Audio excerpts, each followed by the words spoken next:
Hello, my name is Hasan Sorrells, and this is the Leadership Lessons from the Great Books podcast, Shorts. There's no co-host on these Shorts episodes. These are now around 6 to 8 minute long observations, ideas, thoughts, or rants about the literature, philosophy, psychology, and yes, even the theology of leadership. Because listening to me talk about leadership for now 6 to 8 minutes is still better than reading and trying to understand yet another business book. Even if you're reading that business book while drinking a Bud Light in clothes you got from Target. Beliefs about objective reality based on personal, subjective feelings have consequences. There is nothing more permanent than a belief.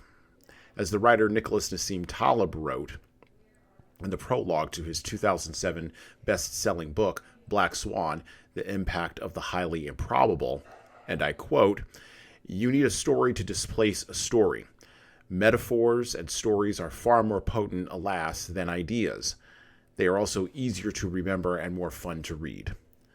Ideas come and go. Stories stay." Close quote.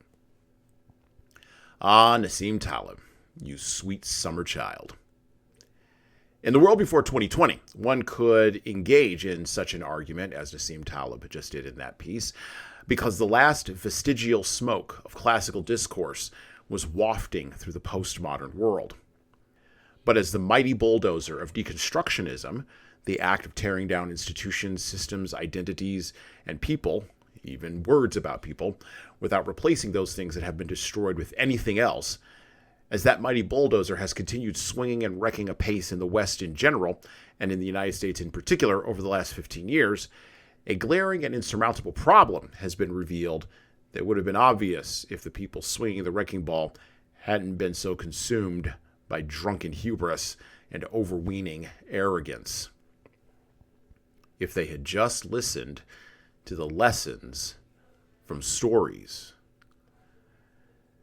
But this is a problem to the deconstructing of Western man into quote-unquote something else, although that something's never defined, because the glaring problem of a story, and Nassim Taleb knew this the same way you do, the glaring problem of a story, as persistent as stories are, is that they always bring a moral reckoning, a moral consequence, and usually to the participants, the actors in the story. We may laugh at the fables and myths of old. We may dismiss the biblical narrative or the classical narratives of the Greek and Roman world. We may scoff at the Enlightenment and declare ourselves free to explore the absurd, but consequences of beliefs are built into the fabric of reality itself.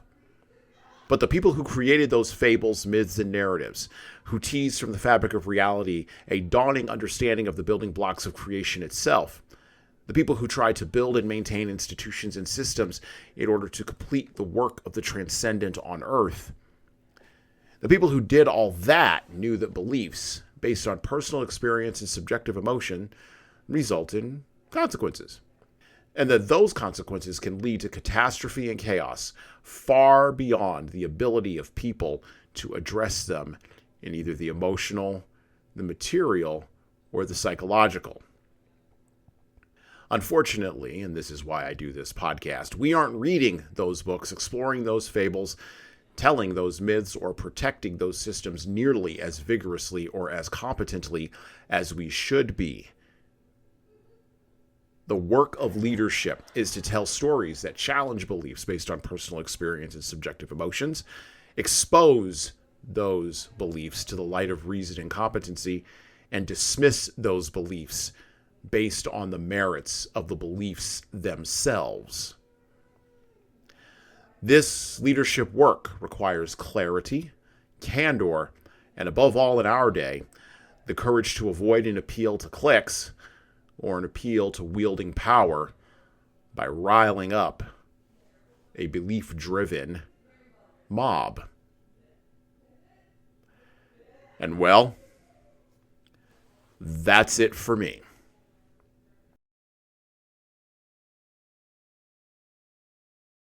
Listen and subscribe to the Leadership Lessons from the Great Books podcast on all the major podcast players that you listen to podcasts on, including iTunes, Stitcher, Google Podcasts, and even Spotify. And please leave a 5-star review if you like the show. We need those reviews to grow, and it's the easiest way to make sure that this show gets into the ears of the leaders who need to hear it. And of course, tell all your friends.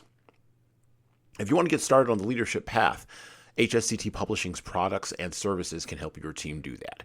Check out our training webinars, coaching services, and more at leadershiptoolbox.us.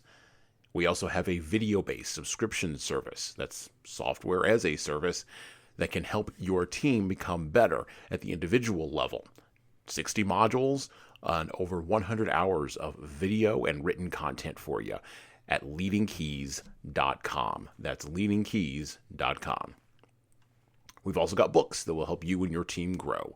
Pick up a copy today of My Boss Doesn't Care, 100 Essays on Disrupting Your Workplace by Disrupting Your Boss, and subscribe to the Little Red podcast I launched earlier this year with the same name as that Little Red book. My most recent book is 12 Rules for Leaders, the Foundation of Intentional Leadership. Co-written with contributions from Bradley Madigan, this is the book for right now that was written for leaders right now. Pick up a copy by heading over to 12rulesleadersbook.com/now. That's 12rulesleadersbook.com/now. You pay for shipping, and you'll get a copy of my second book as well. Finally, you can get all these books in paperback, hardcover, or as ebooks on Amazon, Barnes & Noble, Kobo, and any other place online you order books. Finally, HSCT Publishing is on YouTube. Like and subscribe to the video version of the Leadership Lessons for the Great Books podcast on the HSCT Publishing channel on YouTube.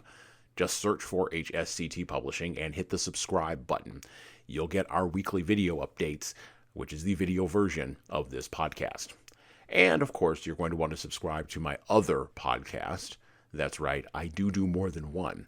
The Hasan Sorrells Presents audio experience, where I talk more casually with a broader range of people about all matters that matter in the world today, from arts all the way to analytics.